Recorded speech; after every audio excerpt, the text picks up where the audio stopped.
Hey everybody, this is Joshua Greenwood from corporationsoul.org, and our first question today is do you need to have a physical church location in order to have a corporation soul? Now, why it's true that you do have to have a church in order to have a corporation soul, however, it is not true that you need to have a physical location church, i.e., you need to have four walls and a steeple in order to create a corporation soul. That's a very big misconception that people have. Now, I'm going to give you some examples. For instance, like when a church or a nonprofit church decides that they want to rent out, let's say, a school auditorium, okay, on Sunday mornings, which happens all across the country. Well, or a movie theater, for instance, that's empty on Sunday morning. They might rent out some of the space in one of the theater complexes for their Sunday services. Happens all over the United States. Now, does that make the school or the movie theater a church? No, it doesn't make it a church because the church is not defined as the physical building. The church has always been defined as the fellowship of the believers. If you don't believe me, all you got to do is read Black's Law Dictionary. It's actually right here on my website, on my page, where it says how the law defines a church. And it says right there, the definition of the word church is, in its most general sense, the religious society founded and established by Jesus Christ to receive, persevere, and propagate his doctrines and ordinances. So understand that it is literally, in its general sense, it is the society of believers. You and I constitute the church.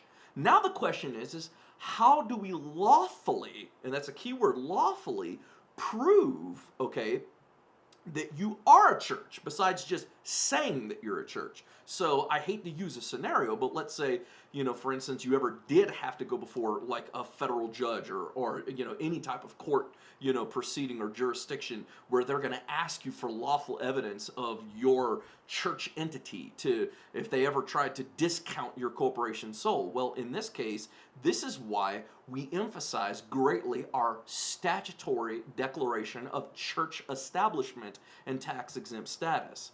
The reason we do that is because that statutory declaration has the same exact power as an affidavit. Now, an affidavit, you have to understand, is a statement of fact under penalty of perjury. That means if you lie on the document, you can go to prison between 5 to 10 years, I believe it is. So it's a very, very powerful document. Matter of fact, an affidavit is one of the highest forms of physical evidence you can bring into a court proceeding. So the way that we establish it is that if you have congregants or people that are underneath your ministry, or you have a fellowship of believers that believe in your vision, they understand your vision, they're underneath your covering, or they're there to lift you up and they believe in where God's taking you or wants to take your ministry, we want to put that on this statutory declaration. We are declaring the name of the church. We are declaring its formation. We are lawfully declaring this, and we're making sure that we put witnesses on this document under penalty of perjury, and everything is signed and witnessed by a state recognized notary.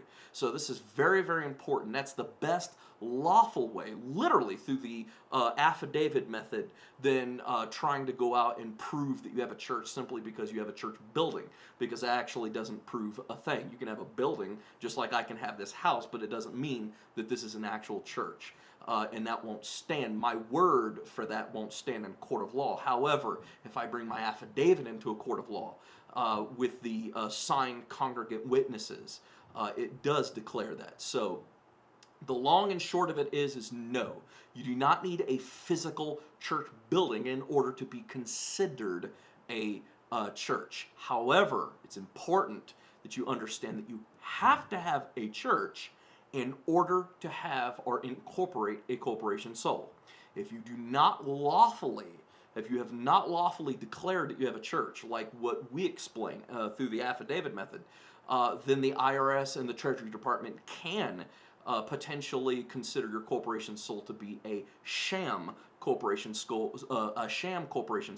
and that's what we want to avoid. So that way, if they ever do, God forbid, if they ever did knock on your door and try to declare you as a sham organization, well, you can throw that affidavit right back in their face and say, well, you've got to prove in a court of law that we're not a church, after we have literally 3 to 5 different witnesses stating that we are under penalty of perjury, which they cannot disprove in a court of law.